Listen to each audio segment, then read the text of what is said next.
نحمده ونصلي على رسوله الكريم وعلى آله وصحبه أجمعين. أعوذ بالله من الشيطان الرجيم. بسم الله الرحمن الرحيم. ومن الناس من يقول آمنا بالله وباليوم الآخر وما هم بمؤمنين يخادعون الله والذين آمنوا وما يخدعون إلا أنفسهم وما يشعرون في قلوبهم مرض فزادهم الله مرضا ولهم عذاب أليم بما كانوا يكذبون. صدق الله العظيم. ومن الناس میں پہلے واو ہے، واو کا معنی کیا ہے جی؟ اور من کا معنی کیا ہے؟ سے کے ساتھ ابلیغ اگر میں سے بھی لکھ لیں، کبھی سے استعمال ہوتا ہے، کبھی میں سے استعمال ہوتا ہے. ناس لوگ، انسان کی جمع ہوتی ہے ناس، انسان ایک آدمی کو کہتے ہیں، اور ناس جو ہے زیادہ آدمیوں کو کہتے ہیں لوگ.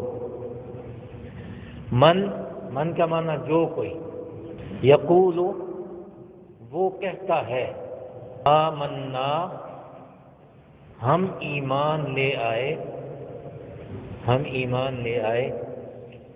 باللہ جو ہے وہ دو لفظوں سے مرکب ہے، ایک بے ہے اور ایک اللہ ہے. بے کا معنی کے ساتھ،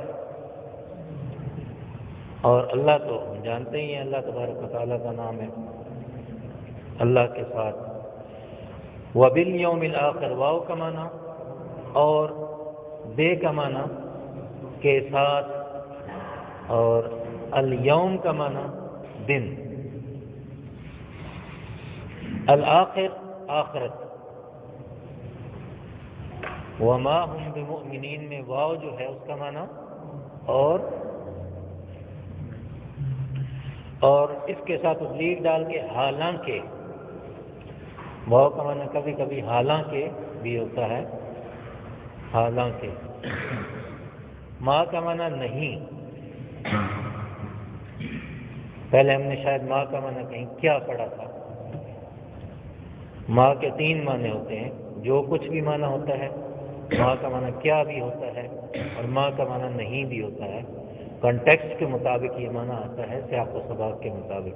یہاں اس آیت میں اس کا معنی ہے نہیں. ہم کا معنی وہ سب لوگ، ہم کا معنی وہ سب لوگ. بمؤمنین، اس بے کا معنی نہیں کیا جاتا. بمؤمنین یہ گرامر کی وجہ سے اس کے ساتھ بے لگا ہوا ہے. پورے کا معنی ہوگا ایمان لانے والے.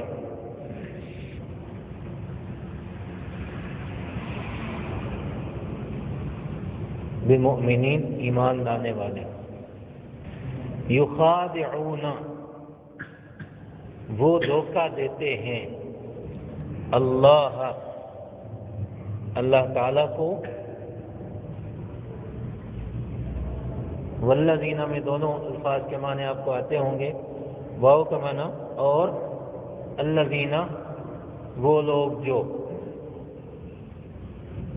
آمنو وہ ایمان لائے. آگے ہے وما یخدعون، واو کا معنی اور ما کا معنی نہیں. یخدعون وہ دھوکہ دیتے ہیں. دوبارہ وہی لفظ آ گیا، یخادعون کے بعد یخدعون. وہ دھوکہ دیتے ہیں. الا سوائے، ابلیغ ڈال کے مگر. کبھی اس کا معنی سوائے آپ کو ملے گا، کبھی مگر. دونوں کا معنی ایک ہی ہوتا ہے، سیاق و سباق کے لحاظ سے وہ فٹ کیا جاتا ہے، سوائے اور مگر. انفسہم 2 لفظوں سے مرکب ہے. انفس کا معنی اپنا آپ، اور ہم کا معنی وہ لوگ. انفس جو ہے وہ نفس کی جمع ہوتی ہے. نفس جو ہے شخص کو بھی کہتے ہیں، اپنے آپ کو بھی کہتے ہیں. انفس اپنا آپ. ہم کا معنی وہ لوگ،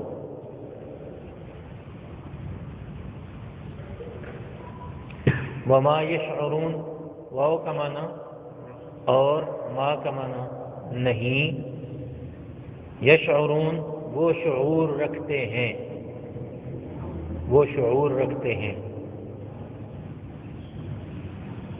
ساتھ اور آسان معنی لکھنا چاہیں تو وہ سمجھتے ہیں۔ فی کا کیا معنی ہے جی؟ میں، فی کا معنی میں ہو گیا۔ قلوبہم جو ہے وہ بھی دو الفاظ سے بنا ہوا ہے۔ قلوب قلب کی جمع ہوتا ہے دل، قلب اس کا واحد ہوتا ہے۔ ہم کا معنی ان کے، قلوبہم کا معنی آ گیا ان کے دل۔ مرض بیماری، فزادہم اللہ مرضا میں فا ایک لفظ ہے، دوسرا زادہ ہے اور تیسرا ہم ہے۔ فا کا معنی تو پرانے جو اردو ترجمے ہیں ان میں پس لکھا ہوا ملے گا آپ کو، تو پس بھی لکھنا چاہیں تو لکھ لیں، لیکن آج کل کی اردو میں پس استعمال نہیں ہوتا، اس کی جگہ پہ تو استعمال ہوتا ہے۔ تو زیادہ بڑھا دی اس نے، ہم ان کو، مرضاً اللہ تعالی مرضاً بیماری کے لحاظ سے، مرض کا معنی تو مرض ہی ہوتا ہے، لیکن آگے جو مرضاً ہے یہ گرامیٹیکلی اس کا معنی بن رہا ہے کے لحاظ سے، بیماری لکھ کے بریکٹ میں کے لحاظ سے لکھ لیں۔ وَلَهُمْ واو کا معنی اور، لہم دو الفاظ کا مجموعہ ہے، لام کا معنی لیے اور ہم کا معنی وہ، لیے لام کا معنی لیے اور ہم کا معنی وہ سب، دونوں جب ملیں گے لہم ان کے لیے اس کا معنی بن جائے گا، ان کے لیے۔ عذاب عذاب عذاب، علیم دردناک، دردناک، بما بے کا معنی ہم کرتے ہیں ساتھ، لیکن بے کا معنی ہے یہاں پہ کے بدلے، بے کا معنی کے بدلے، ما کا معنی جو کچھ، کانو وہ تھے، یکذبون جھوٹ بولتے، وہ جھوٹ بولتے ہیں، وہ جھوٹ بولتے ہیں۔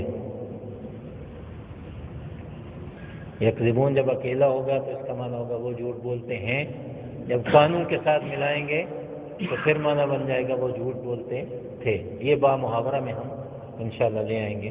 یہاں لفظی معنی میں یکذبون کا معنی یہی لکھ لیں، وہ جھوٹ بولتے ہیں۔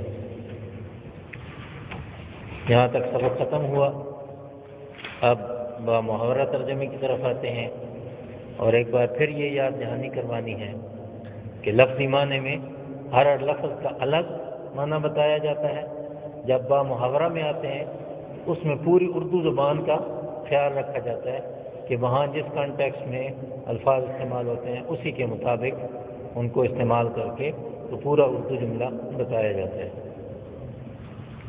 با محاورہ ترجمہ ہے، وَمِنَ النَّاسِ مَن يَقُولُ آمَنَّا بِاللَّهِ، اور لوگوں میں سے کچھ ایسے ہیں، اور لوگوں میں سے کچھ ایسے ہیں جو کہتے ہیں، جو کہتے ہیں کہ ہم اللہ پر ایمان لائے۔ اب بے کا معنی پر ہو گیا، یہاں با محاورہ میں آ گیا، اور آخرت کے دن پر اللہ پر ایمان لائے اور آخرت کے دن پر بھی۔ واو کا معنی ہم نے کہا تھا حالانکہ، حالانکہ وہ مومن نہیں ہیں، حالانکہ وہ مومن نہیں ہیں۔ یخادعون اللہ، وہ اللہ کو دھوکہ دیتے ہیں، والذین آمنوا، اور ان لوگوں کو جو ایمان لائے۔ وہ اللہ کو دھوکہ دیتے ہیں اور ان لوگوں کو جو ایمان لائے۔ وما یخدعون الا انفسهم، اور نہیں دھوکہ دیتے سوائے اپنے آپ کے، اور نہیں دھوکہ دیتے سوائے اپنے آپ کے۔ وما یشعرون، مگر وہ شعور نہیں رکھتے، مگر وہ شعور نہیں رکھتے۔ ابلیغ کر کے لکھنا ہو تو مگر وہ سمجھتے نہیں۔ فی قلوبہم مرض، ان کے دلوں میں بیماری ہے۔ فزادہم اللہ مرضا،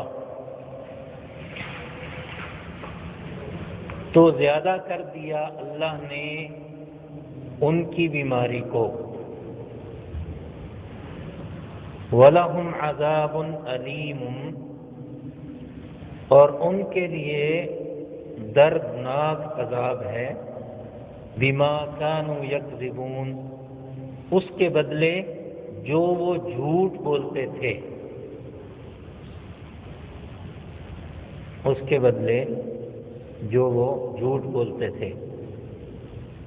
پہلے دو گروہوں کا ذکر ہوا، ایک وہ گروہ جو دل سے مخلص ہیں اور اللہ تعالیٰ کا نام سنتے ہی فوراً ایمان لے آتے ہیں، کوئی کسی معجزے کا مطالبہ نہیں کرتے، کسی دلیل کا مطالبہ نہیں کرتے۔ یؤمنون بالغیب، پتہ چلتا ہے کہ اللہ پاک کا پیغام ہے تو فوراً مان لیتے ہیں، نمازیں بھی پڑھتے ہیں، صدقہ خیرات بھی کرتے ہیں، زکوٰۃ بھی دیتے ہیں، اور بالآخرۃ ہم یوقنون، آخرت کا یقین بھی رکھتے ہیں۔ یہ تو وہ آئیڈیل لوگ ہیں جو کہ علی ھدی من ربہم، اپنے رب کی طرف سے ہدایت پر ہیں، اور یہی وہ آئیڈیل لوگ ہیں جو کہ اصل کامیاب ہونے والے ہیں۔ کچھ لوگ ایسے ہیں جو کھرے تو ہیں لیکن ایمان کے لحاظ سے نہیں، کفر کے لحاظ سے کھرے ہیں، پکے دشمن ہیں، نہیں مانتے، کہتے ہیں کہ ہم اس قرآن کو بھی نہیں مانتے، اس نبی کو بھی نہیں مانتے۔ ہم نے بتایا کہ کافر تین طرح کے ہوتے ہیں۔ پہلی قسم ضدی کافروں کی ہے، جو دین کو سمجھتے تھے، ایمان کو سمجھتے تھے، کنسرن بھی رکھتے تھے اور اس میں دلچسپی بھی لیتے تھے، لیکن ضد کی وجہ سے نہیں مانتے تھے اور سامنے آ کر دشمنی کرتے تھے۔ ابو جہل، عتبہ، عتیبہ، شیبہ اور لبید ابن مغیرہ اور یہ لوگ جو ہیں یہ نہیں مانتے تھے دین کو، اگرچہ اس کو سمجھتے تھے، نزدیک آتے تھے اور سامنے آ کے کھلی دشمنی کرتے تھے۔ دوسرے وہ لوگ تھے جو کہ دنیا میں مست تھے، نہ ان کو دین کی طرف رغبت، نہ دنیا کی طرف، ایسے عام قسم کی زندگی جیسے پریسٹیجیس قسم کے لوگ ہوتے ہیں ہمارے ہاں، کہ چلو کبھی بیٹھ گیا تو جا کے کسی مزار پہ جا کے قوالی میں بیٹھ گیا، کبھی جا کے کسی جلسے میں بھی بیٹھنا ہوا تو بیٹھ گیا، ان پہ کوئی اثر اس کا نہیں ہوتا۔ تیسرے وہ لوگ ہوتے ہیں جو دل کے بیمار ہوتے ہیں، ان کے دل و دماغ گندے ہوتے ہیں، گندگی میں پڑے ہوئے ہوتے ہیں، شراب، زنا، اس قسم کی غلط حرکات جو ہیں ان کی وجہ سے وہ دین سے دور ہوتے ہیں۔ تو کافروں میں بھی یہ تین قسمیں پائی جاتی تھیں، اور جن کے بارے میں فرمایا کہ ان پر آپ کی تبلیغ کا کوئی اثر نہیں ہو سکتا، اس سے مراد وہ پہلے ضدی لوگ ہیں جو کہ دین کو دیکھتے ہیں، سمجھتے ہیں اور اس کے بعد دشمنی کرتے ہیں، مانتے نہیں ہیں۔ اب تیسرا طبقہ جو ہے نا وہ بتایا گیا جو لا الہ الا ولا الہ الا، نہ مخلص مسلمان ہیں نہ ہی مخلص کافر ہیں، درمیان میں ہیں، زبان سے کہتے ہیں کہ ہم ایمان لائے ہیں، وما ہم بمومنین، دل سے مومن نہیں ہوتے۔ ان کو منافق کہا جاتا ہے۔ منافق اس لیے کہا جاتا ہے کہ یہ لفظ نفاق سے نکلا ہے، اور نفاق سرنگ کو کہتے ہیں، اندر سے کچھ ہو اور باہر سے کچھ ہو۔ اس کی ضرورت کیوں پیش آئی؟ مکہ مکرمہ میں تو کبھی کوئی منافق نہیں پیدا ہوا، مکہ میں سارے لوگ جو تھے یا مسلمان تھے یا کافر تھے۔ مدینہ میں منافق پیدا ہوئے، وہ اس وجہ سے کہ عبداللہ ابن ابی ابن ابی سلول بنو خزرج کا بڑا آدمی تھا، لیڈر تھا، اور بنو خزرج نے مشورہ کر لیا ہوا تھا کہ عبداللہ ابن ابی کو اپنا سردار بنائیں گے، لیکن جب نبی کریم صلی اللہ علیہ وسلم وہاں تشریف لائے، ایمان کی دعوت پیش کی، تو لوگوں کو یہ بات بڑی پسند آئی، لوگ کچھ مسلمان ہو گئے اور کچھ اپنے ہی دین پر رہے، لیکن نبی کریم صلی اللہ علیہ وسلم کے اخلاق، صفات، اچھی عادات، لوگوں کے ساتھ ڈیلنگ، ملنا جلنا اور شہرت سے دور رہنا اور شور شاہ سے دور رہنا ان لوگوں کو اتنا پسند آیا کہ جو مسلمان ہوئے وہ تو جانثار بن ہی گئے، جو مسلمان نہیں ہوئے تھے ان کی بھی حالت یہ تھی کہ یہودی بھی اپنے لوگوں کے ساتھ لڑتے تو کہتے کہ اپنوں سے فیصلہ نہیں کروانا، مسلمانوں کے نبی سے جا کے فیصلہ کروائیں گے۔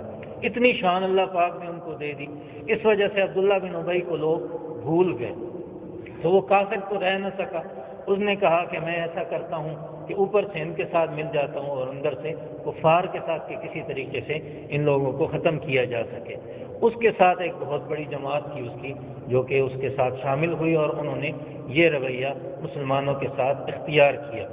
وما هم بمؤمنین یخادعون اللہ والذین آمنوا، وہ دھوکہ دیتے ہیں اللہ تعالیٰ کو اور ایمان والوں کو۔ دھوکہ کیسے دیتے تھے؟ یظہرون غیر ما فی انفسہم، دھوکہ اس طرح دیتے تھے کہ دلوں میں کچھ ہوتا تھا اور باہر کچھ اور ظاہر کرتے تھے۔ ایک حدیث نقل کیا امام قرطبی نے اور اسے امام سیوطی نے بھی نقل کیا ہے ابن جریر طبری کے حوالے سے، نبی کریم صلی اللہ علیہ وسلم نے ارشاد فرمایا لا تخادع اللہ، اللہ کو دھوکہ دینے کی کوشش نہ کرو، کیونکہ جو اللہ کو دھوکہ دینے کی کوشش کرتا ہے اس کو اللہ اس دھوکے کی سزا دیتے ہیں، اور اگر وہ سمجھے تو اللہ کو دھوکہ نہیں دے سکتا، اپنے آپ کو ہی دھوکہ دے رہا ہے۔ صحابہ نے عرض کیا یا رسول اللہ صلی اللہ علیہ وسلم اللہ کو دھوکہ دینے کی کوشش کیسے ہو سکتی ہے؟ تو نبی کریم صلی اللہ علیہ وسلم نے ارشاد فرمایا کہ عمل تو وہ کرتے ہیں جو اللہ تعالیٰ نے حکم دیا، نمازیں پڑھتے ہیں، روزے رکھتے ہیں، مسلمانوں کے ساتھ اٹھتے بیٹھتے ہیں، ذکر اذکار کرتے ہیں، لیکن اس سے مقصد کچھ اور ہوتا ہے۔ عمل کر رہے ہیں جو اللہ نے حکم دیا ہے، لیکن مقصد یہ ہے کہ ان لوگوں کو دھوکہ دے کے ان کے اندر مل کے ان کو نقصان دیں گے اور کافروں کے ساتھ ہم جو ہے وہ ملے رہیں گے، یعنی دھوکہ دے نہیں سکتے، اللہ کو دینے کی کوشش کرتے ہیں۔